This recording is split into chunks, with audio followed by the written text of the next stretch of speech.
Tudo bem? Boa noite. Eu sou Fernando Aguzoli, sou um dos coordenadores aqui da Hope Neuropsiquiatria. Hoje a gente vai ter uma live super interessante com o Matheus. Tá entrando aí. E aí, Matheus, tudo bem? E aí, Fernando, beleza? Tudo certo. Tô ansioso para conversar contigo. A nossa conversa sempre dá um bom caldo. Ah, ótimo. Tá me ouvindo bem? Você tá me escutando? Eu tô te escutando bem. Eu ia te fazer a mesma pergunta. Tá me escutando bem? Perfeito, tranquilo. Massa. Gente, então, só alguns lembretes aqui para quem está nos acompanhando. Toda quinta-feira, às 19h30, a gente tem uma live aqui no perfil da Hope Neuropsiquiatria, sempre girando em torno do contexto do Alzheimer e das outras demências, mas também buscando alguns assuntos nessa intersecção. Hoje a nossa conversa vai ser um pouquinho, vai ter alguma conexão com a demência, mas vai ser mais relacionada ao ato de cuidar e ao impacto de cuidar de alguém dentro de casa com alguma limitação. A gente vai conversar com o Matheus que cuida da mãe, a gente já vai conhecer um pouco mais sobre essa história. E para quem quiser acompanhar essa live depois, para quem quiser conferir alguma parte da live que foi ao ar na semana passada ou nas outras semanas, é só entrar aqui no perfil. Todas as lives elas ficam salvas e toda quinta-feira, às 19h30, a gente tem mais uma. Matheus, dito isso, feita essa introdução, deixa eu te apresentar para a galera. Eu e o Matheus, nós não nos conhecemos pessoalmente, a gente se conhece aqui pelo Instagram já faz bastante tempo, a gente troca informação, a gente troca figurinhas sobre cuidado. O Matheus é um cara sensacional, um cara que me inspira muito, um cara que inspira muita gente, que passou por uma provação fortíssima, uma experiência de vida, uma sequência de acontecimentos que trouxe o Matheus até o momento em que ele se vê cuidando da mãe, e a mãe que está enfrentando agora uma série de internações, né, Matheus? Um Sim. desafio bem grande já dentro do contexto dela. E conta um pouquinho pra gente, onde é que você está agora, nesse momento, e, e um pouco da tua história com a tua mãe. Sim, bom, primeiramente, queria agradecer o convite mais uma vez, Fernando. É sempre bom trocar uma ideia contigo. Lá atrás, a gente troca ideia desde a época do Facebook, né? Do grupo tinha a página da avó. E eu lembro perfeitamente do dia que não tinha nada. Hoje a gente acha muita informação na internet, muita gente produzindo conteúdo. Mas quem começou a olhar com outros olhos para essa questão, a questão do cuidado, foi você, sem sombra de dúvidas. Então, o precursor disso tudo é você e o mérito de tudo isso que veio depois é seu. Isso ninguém tira. Então, eu gostaria de agradecer o convite. Muito obrigado para quem está acompanhando aí. E bom, deixa eu contar um pouquinho, me apresentar um pouquinho aqui, um pouco da minha história. Meu nome é Matheus Almeida, eu tenho 35 anos e há 12 anos eu, com minha mãe, a dona Zilda, a gente tem travado uma batalha. Bom, eu sou filho único, nós somos aqui do interior de Minas Gerais e voltando um pouco lá atrás, nós somos uma família pequena, né? Só eu e ela mesmo ao longo dessa jornada. Só que há 12 anos nossa vida teve uma mudança muito drástica.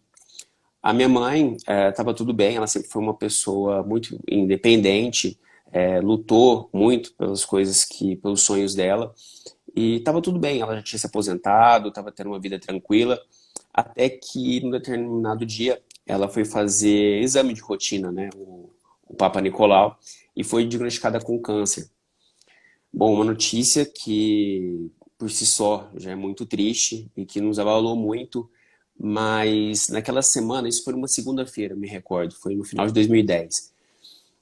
Naquela mesma semana, ainda digerindo aquela situação toda, ela havia saído para resolver algumas coisas e eu recebi uma ligação. Era o coronel do Corpo de Bombeiros me informando que minha mãe havia sido atropelada. E lá vai eu, corri pro pronto-socorro na hora. Ela teve uma luxação do fêmur, quando sai do lugar ali, do acetábulo, né? Ou sai do lugar, uma luxação no fêmur. E vai pro hospital, voltou pro lugar e a gente teve que começar a ter um cuidado maior, né? Porque ela sentia dores. E nisso iniciando toda uma questões de uma bateria de exames para ver que tratamento seria feito para o câncer. E quando a gente volta um mês depois, o ortopedista ele fala, ó, saiu do lugar de novo e só resolve com uma cirurgia. Mas como tem a questão do câncer, vamos tratar o câncer primeiro. E aí o tratamento escolhido para o câncer foi a radioterapia. Foram 28 sessões de radioterapia no Hospital do Câncer de Passos, que é próximo da nossa cidade, né? Eu não falei, a gente é de São Sebastião do Paraíso. E lá fomos nós fazer as 28 sessões. Então acordava 4h30 da manhã, pegava ela no colo, do colo para a ambulância, da ambulância para a cadeira, da cadeira para a sala de radioterapia e voltava todos os dias durante 28 dias. E graças a Deus, ao longo dessa jornada, o câncer se curou e a gente partiu para a cirurgia da perna. A minha mãe fez a cirurgia da perna. Nisso tempo todo ela ficou sem andar, né? E alguns meses depois da cirurgia da perna, ela teve um AVC isquêmico do lado direito do cérebro, que afetou toda a parte motora do lado esquerdo. E eu lembro que eu virava assim, poxa, né? O que que eu fiz, Deus, né? O que mais de ruim pode acontecer? E o nosso mundo foi desabando, uma coisa atrás da outra.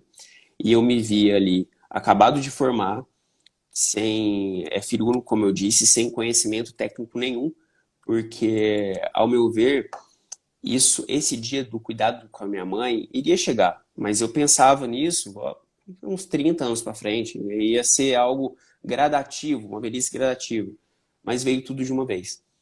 E aí, desde então, minha mãe ficou acamada, né, desde então, e a gente segue nessa luta, e do cuidado, do aprendizado, aprendendo um pouco cada dia, lutando um pouco cada dia. E, bom, e de lá para cá tem sido essa luta constante. Como o Fernando disse aí no começo da live, eu estou em casa, né? Mas não tem sido, essa não tem sido uma constante. A gente tem alternado entre períodos em casa e internado. Minha mãe tem tido ao longo desses 7, 8 meses, passou por umas 12 internações por conta de infecção de urina. Ela contraiu uma bactéria o ano passado, multiresistente, e a luta que a gente está enfrentando agora é essa. Então, bem resumidamente, essa é a nossa história, e é isso. Matheus, foi uma sequência de grandes aprendizados também, eu imagino. Né? Que ao Sim. longo do processo você vem aprendendo muito, não só sobre cuidar, não só sobre a sua mãe, mas também sobre você mesmo. Você tem uma rede de apoio, Matheus? Ou você tem uma família grande? Como é a tua dinâmica familiar hoje? Bom, como que funciona? Até rede de apoio, quando tudo isso começou, nem sabia o que significava. Acho que pouquíssimas pessoas falavam sobre isso. Mas, para quem às vezes não sabe, rede de apoio são pessoas, o próprio nome já diz, né? Não necessariamente familiares, que te dão um suporte. Às vezes, eles não estão ali no dia a dia, mas pode te dar um suporte emocional, às vezes um suporte financeiro. E hoje, no começo, não tinha suporte nenhum. Como eu disse, eu sou filho único e minha mãe, os irmãos dela, cada um tá para um canto. E nesse momento eu me vi praticamente sozinho no cuidar.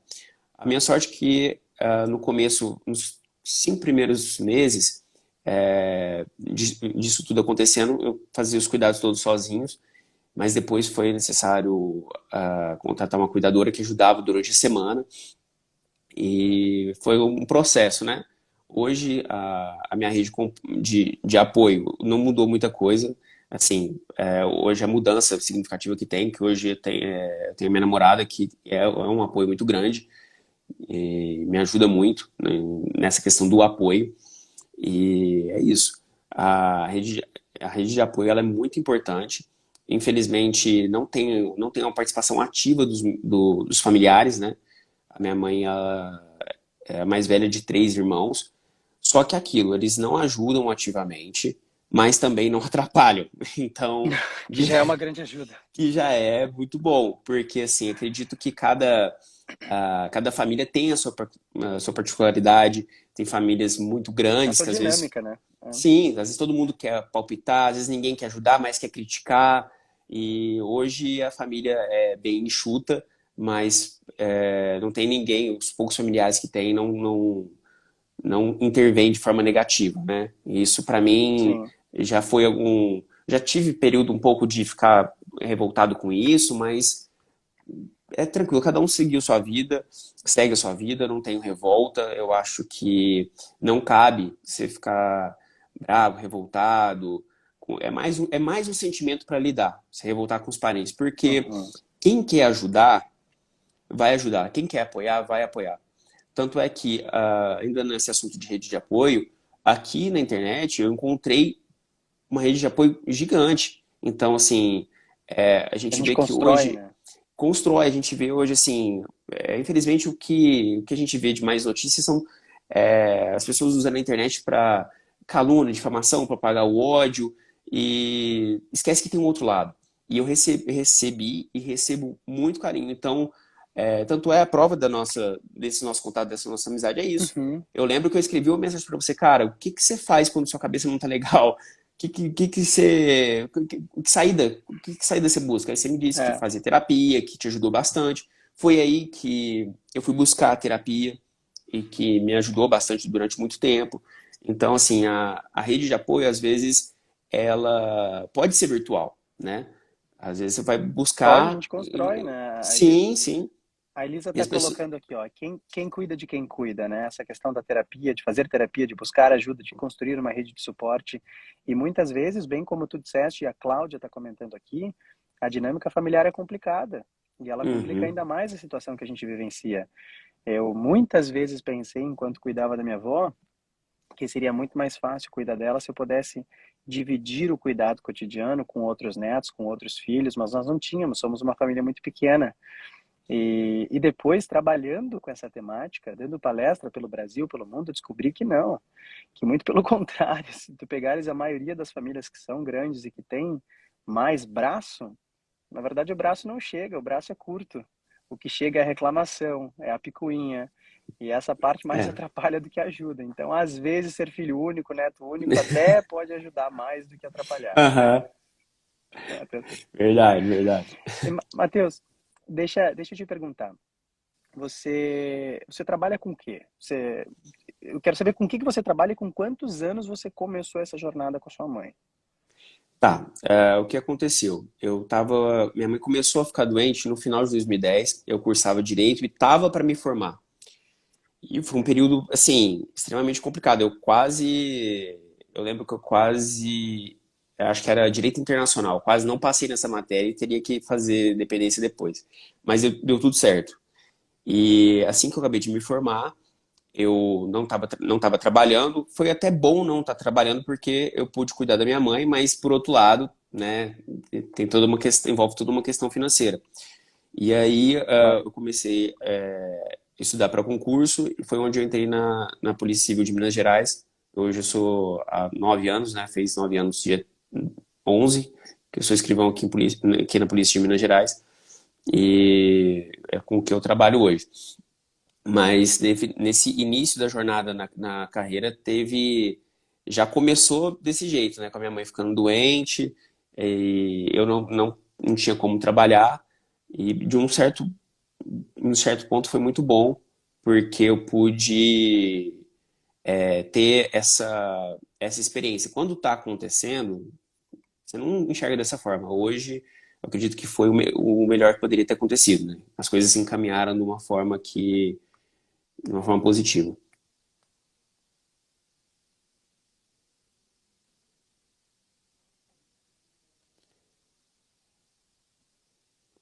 Fernando, você travou pra mim aqui. Tô normal pra você aí?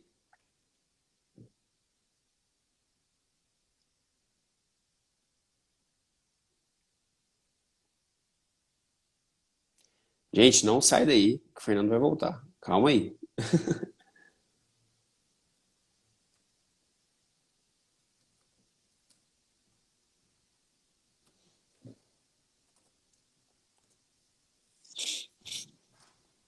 Opa, voltou. Matheus, caí aqui. Caí, desculpe. Eu, Ossos mas do ofício. Vamos lá. não, acontece. Você não tinha experiência nenhuma em cuidado, então. Você não Nem trabalhava com saúde, não tinha nenhuma experiência, zero. nada, nada. Zero, zero, zero, zero, zero. Porque é o E era um seguinte, guri, né? sim, eu tinha acho que 24 anos, 23, 24 anos, e eu não tive, às vezes, poderia te falar, tive experiência com avós e tal, não. Não tive essa questão de participar da velhice dos meus avós. Eu tive contato mesmo, foi com uma avó materna, mas mesmo assim, quando eu tinha 6 anos, ela faleceu. E não tinha nenhuma referência do cuidar da velhice em si. Como eu te disse, eu previa que isso fosse acontecer. Porque, pô, filho único, minha mãe ia ficar idosa com o tempo, né? Claro, né? E eu pensava assim, lá pelos 65, 70 anos, ela vai precisar de cuidados e isso vai ser de uma forma gradativa, vai ser um processo. O que aconteceu foi que esse processo foi muito adiantado, de uma forma muito abrupta, e totalmente, eu não tinha suporte nenhum. Então, por isso que foi tão difícil, né? Hoje eu olho para trás assim, caramba, foi bem pesado. Pois é, aí eu te pergunto, Matheus, como é que você aprende a cuidar assim de sopetão? Porque, como você disse, a gente imagina que lá para frente, quando os nossos pais tiverem 70 e tantos, hoje em dia a gente já pensa lá nos 80, não pensa nem mais nos 70, né? As pessoas estão vivendo mais e com mais qualidade. Sim, Então lá aos 80 anos eu vou cuidar do meu pai, da minha mãe, da minha avó. Mas muitas vezes isso chega antes do que a gente esperava. E como que se aprende a cuidar, Matheus? Como é que você aprendeu, cara? Porque isso é lindo, né? Tudo que tu fizeste, tu deixaste muitas coisas da tua vida de lado em sim, stand-by para cuidar da parte mais importante da tua vida, aquela que precisava muito de ti naquele momento. sim. E é algo que, o que eu falo, eu ainda estou em processo de aprender. Porque quando eu me considero aprendendo, eu fico numa posição mais humilde e aberto a novos conhecimentos, a novas experiências nesse sentido do cuidar, absorvendo outras histórias, outras, às vezes até técnicas do cuidado no dia a dia. Então, eu aprendi na prática, né? Foi fazendo, foi na marra, o que ajudou muito, até um conselho para quem às vezes pensa assim como eu, pô, esse dia vai chegar, esse dia vai chegar, tomara que chegue, que você se sinta um pouco preparado. Por quê? Se você está aqui e se preocupa com isso, você já está super adiantado, porque você tem acesso à informação, pessoas falando sobre isso, e quando você precisar de ajuda, você vai saber Uhum. onde procurar. Então, quem tiver a vontade, se sentir a vontade, quiser perguntar qualquer coisa, pode perguntar para mim, pode perguntar para o Fernando. Acredito que nós dois somos muito solícitos com relação a isso. Então, você já está muito adiantado nesse sentido. Então, o aprendizado vem no fazer, é no dia a dia mesmo. E quanto mais É contato na você prática, né? tiver, é na prática. Então, assim, o que me ajudou muito foi ter uma relação muito sincera e muito próxima com a minha mãe. Porque, imagina, eu, Vocês eram muito filho. amigos? Sim, sim. Depois que tudo aconteceu, eu confesso que a relação se estreitou mais. Porque, assim, pô, filho único, óbvio, pô, mas eu vou sair e tal. Não, chega tarde, aquele negócio, né? Mas quando isso tudo aconteceu, a relação se estreitou. Mas se a gente não tivesse um contato, uma cumplicidade, seria muito mais difícil. Então, assim, pô, eu, homem, dando banho na minha mãe, eu trocando a minha mãe, às vezes as pessoas, mas como é que você faz isso? Ó, às vezes Uhum. você vai passar, pô, fica com vergonha, mas quando chegar o momento ou a necessidade, você vai fazer. Mas se você tiver um convívio, um contato, o amor em si, isso se torna muito mais fácil. Porque às vezes você pensa assim, eu não me dou bem com meus pais de jeito nenhum. Se esse dia chegar, vai ser mais difícil para os dois. Porque vai haver uma resistência tanto da pessoa que está sendo cuidada, quanto sua. Então, Exato. poxa, às vezes assim, eu imagino que pô, as pessoas moram distante dos pais e tal, mas tenham contato, porque pode ser que aconteça até o contrário, cara. Às vezes você não sabe dia de manhã. Pode ser que você se sinta, Uhum. se coloque na situação de cuidado e seus pais tenham que cuidar de você de novo. Então, quanto mais você estiver Exatamente. próximo dos seus familiares, de quem você acha que vai ter o dever de cuidar, e tem o dever mesmo, nossa própria Constituição prevê isso, isso vai ficar mais fácil.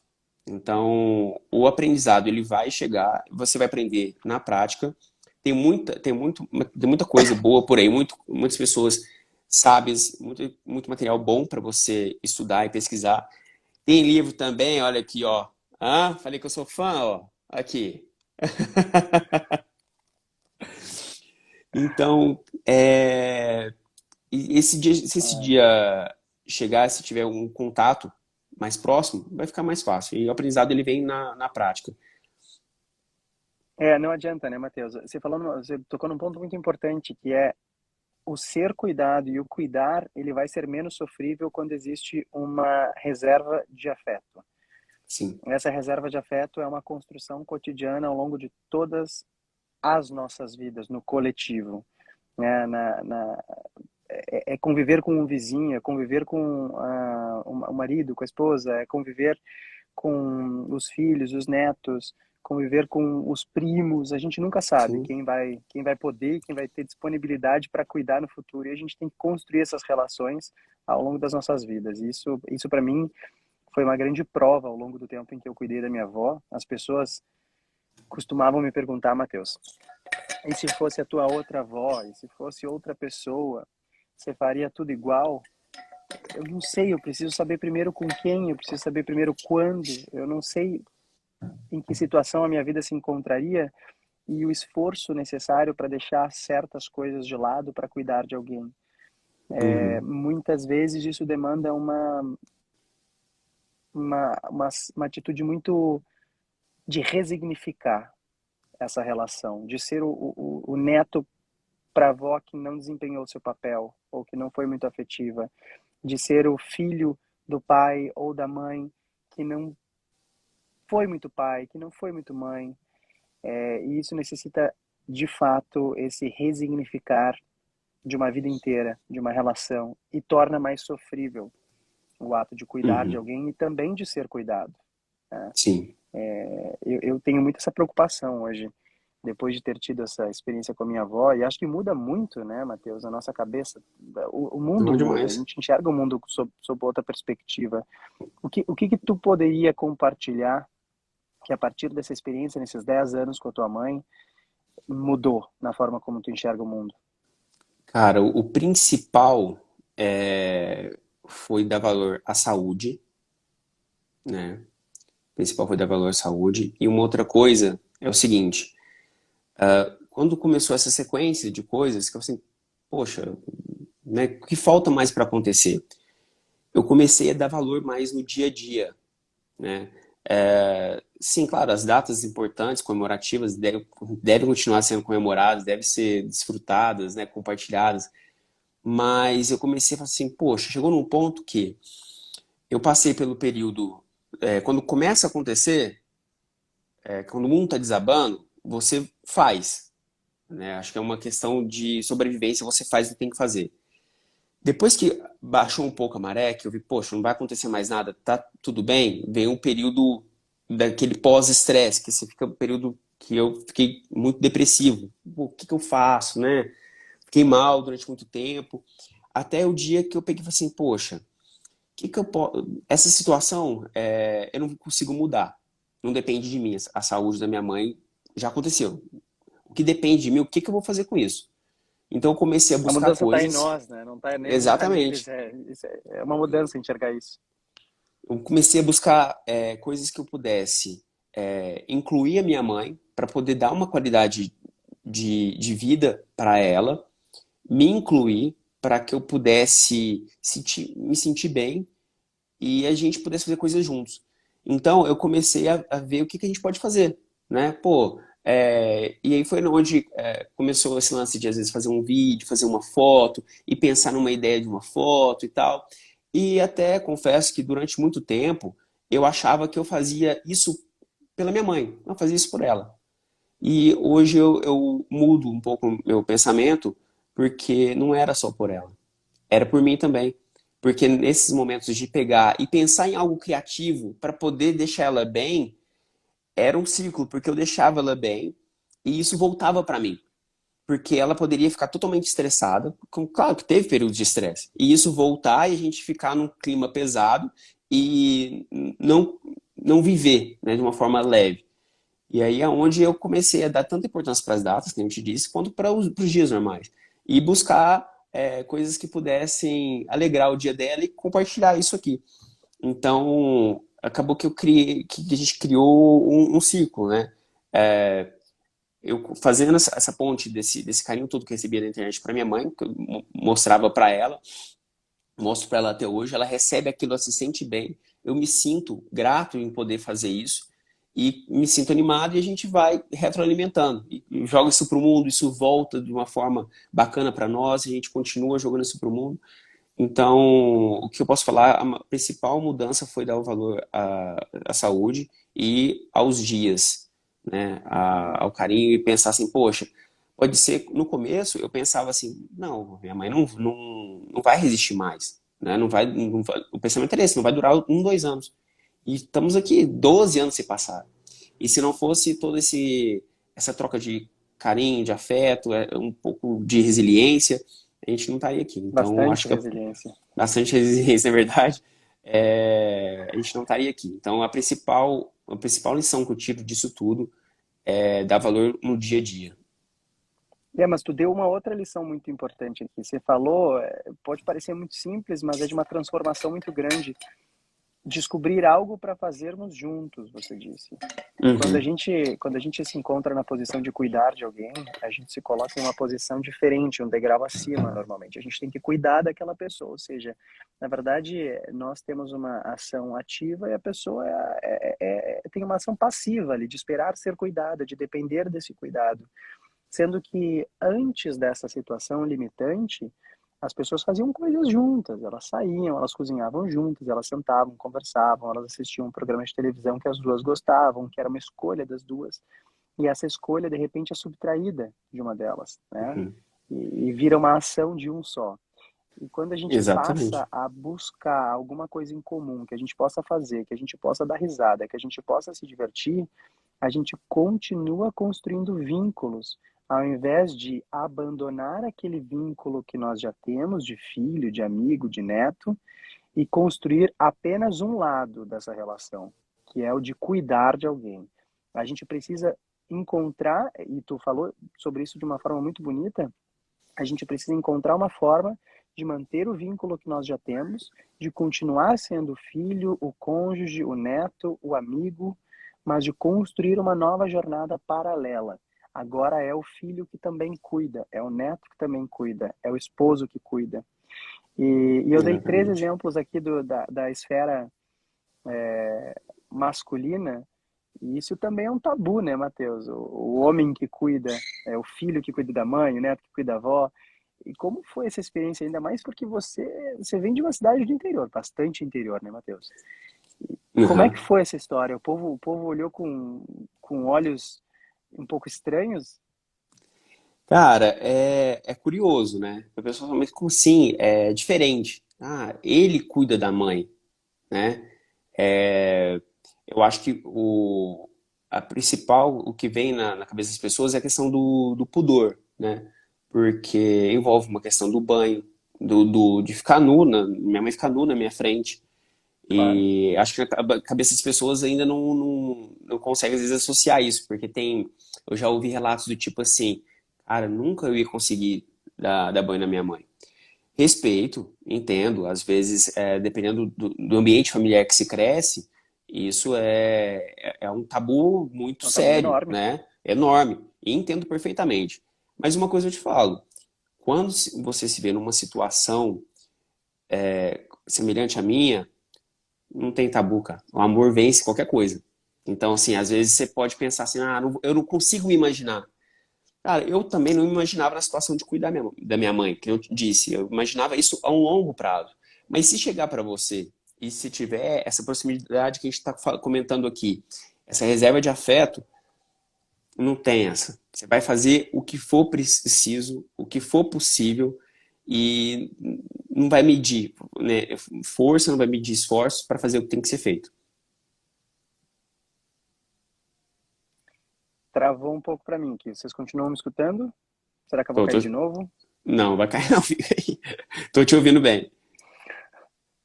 Você está me escutando bem? Tô. Maravilha. Matheus, não é só o tabu e o preconceito de cada um dentro das suas casas, mas o tabu também da sociedade em enxergar um homem Sim, cuidando de uma mulher. Eu escutei muitas vezes pessoas falando, e de verdade, escutei dentro da minha família, mas não tem nenhuma mulher para cuidar, não tem tua mãe, não tem fulana, não tem Beltrana. Eu não sei tu, Matheus, mas eu, quando criança, eu não fui preparado para cuidar. Eu não brincava com referências à casa, referências a uma criança, que nem as mulheres que brincam com boneca, que brincam com cozinha, que brincam com a panelinha disso, com a casinha que monta, que arruma aqui, que arruma ali. O homem não foi criado para cuidar. Então, eu acho que essa é a primeira coisa, é o primeiro conceito que tem que cair na nossa sociedade. Mulher sim, não precisa cuidar, né? O cuidado é uma responsabilidade de quem ama, e quem ama não tem gênero. Isso exatamente. não tem. Eu acho que esse é o primeiro conceito que a gente tem que derrubar. Acho que eu e tu, a gente está pouco a pouco construindo essa trajetória também, junto com muitos outros hoje nas redes sociais também, Sim, mostrando que sim, que eu amo, que eu cuido, independente da relação que tenhamos, do gênero esse ou aquele, que é uma besteira, uma grande besteira esse pensamento. Mas as mulheres, elas são desde cedo instruídas a cuidar da casa, do bebê, da família, e o homem a uhum, sair, a trabalhar, a ganhar dinheiro, o que é um grande erro na nossa sociedade, né? Você enxergou isso sim. quando você começou a cuidar da sua mãe? Cara, na verdade, eu tinha, né, essa visão, né, que não, também como você não tive, não fui preparado para isso. Só que antes independente de ser preparado ou não, eu tive muito amor da minha mãe. Então, às vezes, o tipo de comentário de perguntas, comentário que eu recebo, são de mães, nossa, nossa, eu queria tanto que meu filho, eu quero que meu filho seja igual a você, que cuide de mim. Bom, é um desejo válido, mas não tem como você adivinhar. A única coisa que você Hum, pode ter certeza é do amor que você dá pro seu filho. E isso é incondicional. É incondicional o amor que a mãe dá pro filho. Então, minha mãe, ela me amou, me ama incondicionalmente. Não havia um contrato quando eu nasci, ó, meu filho, eu tô cuidando de você, você cuida de mim, porque você né? vai Não cuidar de havia. mim. Né? Não tinha, é incondicional. E por ser incondicional, não tem tamanho, não é mensurável. E hoje, isso volta.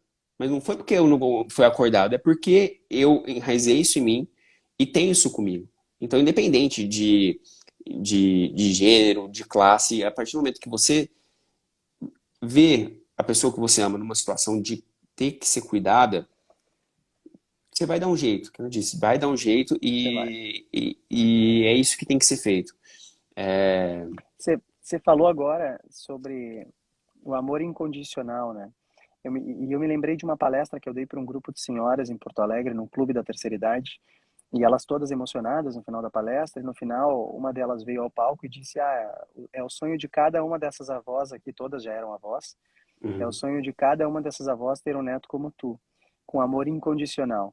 E eu falei para ela: não, o meu amor não era incondicional. O meu amor esteve condicionado à relação que a minha avó começou a ter comigo quando eu nasci e que ela continuou criando e que daí desenvolveu esse interesse em fazermos uma construção mútua de uma amizade, de uma reserva de afeto. Mas o meu amor esteve condicionado à avó que eu tive. Então, se vocês querem ter um neto como eu, vocês precisam primeiro ser uma avó como ela. Sem essa é, premiação, não existe uma reação. assim, acho que não tem definição melhor para isso que a gente está conversando, exatamente isso, né? Porque às vezes tem, que nem, eu falo que a, o começo da vida ele é muito plural, né? Tanto é que a gente vê muito infinidade de produtos, de conteúdo, de informação para recém-nascido. Tem um monte, tem lojas especializadas, um monte. E para velhice? Cada velhice é de um jeito, que nem assim, às vezes, por exemplo, aqui no caso da minha mãe, foi toda a questão de um acidente, de um AVC. Tem famílias que têm a questão do Alzheimer, como foi a sua. Então a velhice, ela é muito singular, né? Então cada caso é um caso. Mas se você tiver uma relação de afeto, é muito mais fácil, né? Agora, se você é o tipo de pessoa que cresce brigando com todo mundo e no final da sua vida você se arrepende e quer ser cuidado assim do nada, vai ser mais difícil, né? Então é Mas, uma, que você falou, é incondicional, mas um pouco condicional também. Matheus, a gente está chegando no final da nossa live. Eu vou ter que sair hoje Uhum. 10 minutinhos mais cedo. Vai ser uma live excepcionalmente mais curta, mas a nossa conversa sempre dá um caldo, como eu disse, um caldinho. Então eu quero Sim, depois te trazer de novo para a gente conversar com mais claro. calma. Matheus, mas eu queria muito encerrar essa live te perguntando qual foi o maior impacto, e agora tu pode ser bem sincero com a gente, qual foi e qual está sendo o maior impacto de cuidar da sua mãe hoje e o que poderia facilitar, suavizar esse impacto? O que que você vê que o Brasil tá deixando para trás e que poderia ajudar famílias como a tua e a minha? Ó, é o seguinte, hoje são dois impactos, né, que são mais complicados, que é, primeiramente, a questão psicológica. O cuidado, ele exige muito, muito mesmo. É muito desgastante. Assim, eu sou muito grato, tenho momentos, vivo momentos, aprendo muito, momentos muito especiais com minha mãe. Isso não tem nada que pague, mas é extremamente desgastante, sim, psicologicamente falando. Então, o que falta hoje, ao meu ver, é uma estrutura que envolva quem cuida, né? Hoje, assim, você vê, às vezes, você vai nas prefeituras e tal, você encontra é, materiais, às vezes precisa de alguma coisa, tem um certo suporte para a pessoa que é cuidada. Agora, para o cuidador, eu não, até hoje, assim, não vi nada voltado especificamente para esse tipo de, focado nisso, Sim, porque é uma base, né? Eu acho que cuidar de quem cuida, se cuidar, não é egoísmo, é sobrevivência dos dois. é sobrevivência, você falou muito bem, é sobrevivência.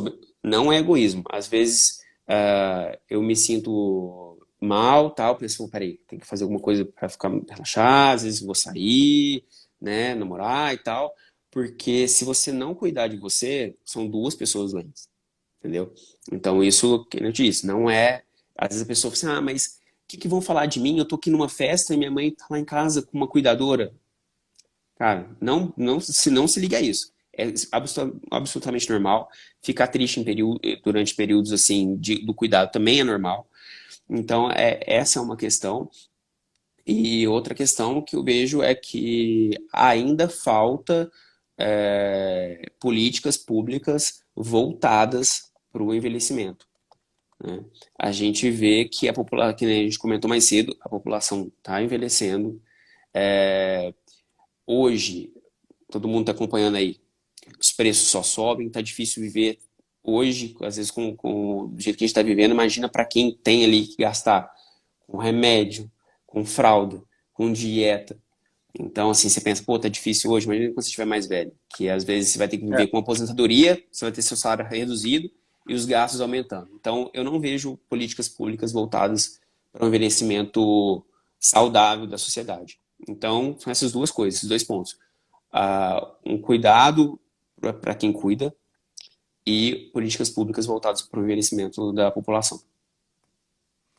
legal, Matheus. A gente trabalha bastante nesse sentido também com organizações como o Centro Internacional da Longevidade, tentando preparar comunidades e especialmente cidades inteiras para o envelhecimento ativo de sua população, sem esquecer também daqueles que estão envelhecendo com alguma limitação, como a sua mãe, Uhum. a minha avó, e junto com a Associação Crônicos do Dia a Dia, com a Hope Neuropsiquiatria, a gente vai construindo de pouco a pouco, degrau por degrau, essa sociedade mais inclusiva para todo mundo, para que todo mundo possa ter acesso, cada vez mais acesso a cuidado, porque cuidado traz uma coisa que é básica na vida de todo mundo, que é a dignidade. E dignidade a gente não pode perder. E existe uma Sim, grande ironia na vida. Você falou sobre o nascimento, né? Sobre a pluralidade do nascer. E nascer é uma função impossível sozinho. A gente não nasce sozinho. Mas dependendo de como a gente escolhe viver a vida, a gente morre sozinho. E acho que esse é o grande desafio na vida de todo mundo. E a gente precisa preparar essa sociedade para envelhecer. A gente precisa preparar essa sociedade para envelhecer com dignidade. E a gente precisa preparar famílias, sociedades e pessoas para que elas possam morrer no coletivo e não sim. morrerem sozinhas. Matheus, vamos continuar essa conversa outro dia? Pode ser? Claro, ixi, Sabe que eu sempre conto contigo, né? sabe que eu sou fã e amigo, então, cara, o que você precisar de mim, eu tenho uma enorme dívida de gratidão mesmo, porque às vezes uma mensagem pode mudar o rumo, a vida de uma pessoa, e foi uma mensagem sua que me ajudou muito, né? Porque era a única referência que eu via, e era a melhor referência que tinha, e ainda continua sendo, para mim, a melhor referência de todas, e eu tenho uma mensagem daquela, quando eu precisava, cara, valeu mais que qualquer apoio familiar que eu não tive. Então, eu sou extremamente Poxa, grato. O que você precisar, estou sempre à disposição, a hora que for. E tamo aí. Só falta. legal. Você tá viajando o mundo inteiro? Você tem que vir aqui para Minas. Só tá faltando isso. Eu vou aí pra gente tomar um cafezinho e assinar esse livro. Fechou. Ó, Não, Matheus, fechou. muito obrigado pela tua participação. Eu te Eu mando que depois a agradeço. agenda, a gente combina uma segunda rodada e o pessoal já pode mandar aqui por inbox no Instagram da Hope Neuropsiquiatria as perguntas para o Matheus, para mim, e a gente faz uma nova rodada daqui 2 semanas. Depois eu te mando a data, Matheus. Fechou. E agradecer a presença de todo mundo, me desculpar porque eu estou saindo aí 15 minutinhos mais cedo. E se vocês quiserem reassistir a live, vocês já sabem, ela fica gravada aqui no perfil da Hope, tá certo? Até quinta-feira que vem, Matheus. Tchau, tchau, obrigado. Tchau, um abraço. Tchau.